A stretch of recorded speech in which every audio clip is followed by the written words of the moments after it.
I wanted to say to you, isn't it? What? Your sleep scattered by Friday night. No, well, I think I said it here now. I said it here. That Your sleep scattered by Friday on Friday night. It's a sign not to use United again. The heartbreak and joys of dealing with bookmakers are now back. I mean, they never really left us, but with the football regular season now underway, we're already seeing a lot of stories. I mean, Ajax lost, Real Madrid. I mean, they drew. Yeah. They drew. I call that a loss because everybody expected them to win against Breda. Real Madrid, we know what they did. I'm not even going to mention what Real Madrid did. Left-winger club. I'm not going to mention what Real Madrid did, but on the first day of the season, we're already seeing some, tricky results already. Well, first of all, how did your betting previews go over the weekend? Before we start that, I told Cerebrally that please, whenever I am doing my predictions and you see Manchester United, they know that it did not You come said that from way to put Manchester United. Who did it come from, please? It came from who? You have to call me back and ask me, are you sure of what you did? Please, get serious. Get serious, please. Now because get serious. I won't put that team anymore in my sleep. My own was 12/15. Actually, on Saturday, my own was going until Monaco. And then on Sunday, everything scattered. And then Real Madrid and one other team, I forgot. We apologize. Disappointing. Oh, Chelsea corners as well. Disappointing, but not bad. Collages on 6/9, 6/9, and 2/3. 6/9 on the corners. It was Fabian Schär that turned that game to upside down for the cards. It would have come too easily. That bet builder was so many cards. Too many cards were just flying around, and it's one of those things. Napoli as well. Yeah.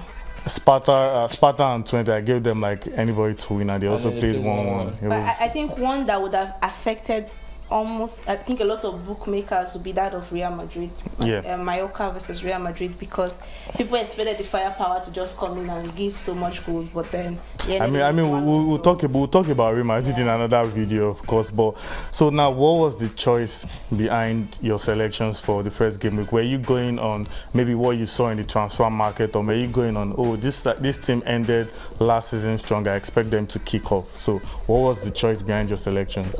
Well, for the Monaco one that first casted me, that ended 1-0. I thought Monaco were going to score more than one.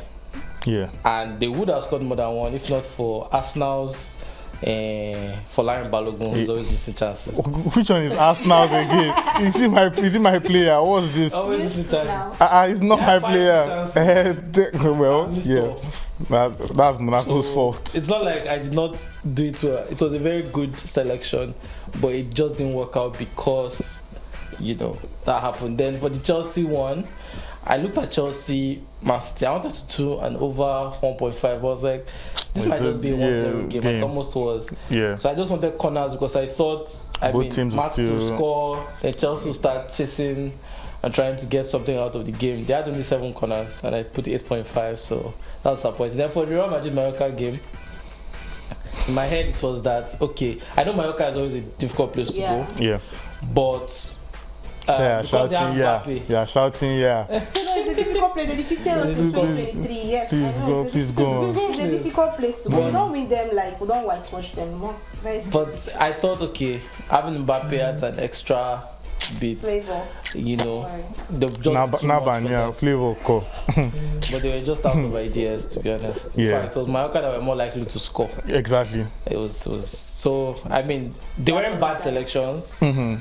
It's just that, of course, we know that there's nothing guaranteed in betting. That's why everything is all probabilities and research too. Yeah. So yeah. Fair point. So what was it for you? What was your reasoning behind Man U? Okay, let's remember what I went for Man U is over 1.5, and if you check from time when Man United and Fulham have played, there's usually goals that come out. There's usually goals that will come out to the game. So that was what I looked at. And if you look at that game too, it was expected to play. United had a lot of chances. I think if Rashford had converted those Stop calling Rashford in 2024 now. Calm down first. This Rashford 2024 and now. Garnacho, especially the last minute chance from Garnacho, which should have been buried into the back of the post, but that did not happen, and that was so sad because that was the first game of Well, if wishes were us, Arsenal would have won the Champions League. Definitely. Then the other one that got it bad is that of Brentford Crystal Palace. Crystal Palace has been a solid side, and we've seen how they sort of improved on. And this new season, I expect them to build on it. I feel it would have been different. Let's not forget that a right goal was wrongly chalked off by the referee due to blowing the whistle before time, and at that time it was still goalless. So things could have changed, and then at the end, it ended Crystal Palace lost because I gave them an away win or a draw. So that's where it went bad. But other ones, I judged the Ipswich Liverpool. I knew Liverpool were going to win it. Like the supremacy, the power there, they were able to show that. Arsenal Wolves, I knew Arsenal was always going to win their game. Newcastle Southampton, I knew that Southampton was Newcastle was going to win, and they even added an icing to the cake with that red card, and they still were able to score with 9 man on the pitch. 10 man on the pitch, not 9, 10 man. So Nottingham Forest. I have one thing to say. I know Nottingham Forest, their home ground is a fortress for them. That's where they get most of their points. I have one thing to say to you, isn't it? What? Your sleep scattered by Friday night. No, well, I think I said it here now. I said it here. Your sleep scattered by Friday on Friday night. It's a sign not to use United again. It's a sign. Fair enough. For me, there was nothing. But I already explained that Newcastle 2 went correctly out of 3, but the Shaw red card just turned the game physical, and boom, it kicked off from there. And for Verona Napoli, I should have followed my gut. I wanted to go with over 1.5 goals, but I was trying to be safe. Okay, I knew that Napoli might not start Osimhen, so there might not be plenty goals. So let me just go with Napoli win or draw, and then 3-0. 3-0. It was a shocker. 3-0, like if they lost 1-0 to like, it's understandable. Okay, 3-0 was just like there's no excuse for that one. I lost that one. I got that one absolutely wrong. There's no defending that one. Then the last one that I failed was in the Eredivisie. I backed 20 and Sparta Rotterdam, someone to win, and they played 1-1. So yeah, we move. And moving forward and speaking about lessons learned from the opening weekend and all, for me, if there's one thing I learned is that I'm going to rely more on handicaps towards the season. I mean, I don't know, it might be initial gaga that we see all these sides do at the opening stages of the season, or it might be what we predicted, that the gulf between these sides, smaller teams in quote, they are ready to fight more these days. So you might still see big sides win, but the margin might not be so much anymore. So I think for me, I learned that smaller sides can also capitalize this season, and I will go more with handicaps moving forward. That's nice. I think for myself, I'm looking at it and knowing that the season is just starting and teams are still yet to get to that level. So I feel where I would be pitching my tent is like just I did in the first match weekend. When it's a big team, I'm using the Premier League now for an example. I would stick with my guts and say a home win because I think it worked for me. But then in teams that I'm not sure of, I'm going to go for the goals. Fair enough. The ones I'm not sure of, I'm going to go for the goals. On that your handicap points, Serie A, out of 8 games, 6 were draws.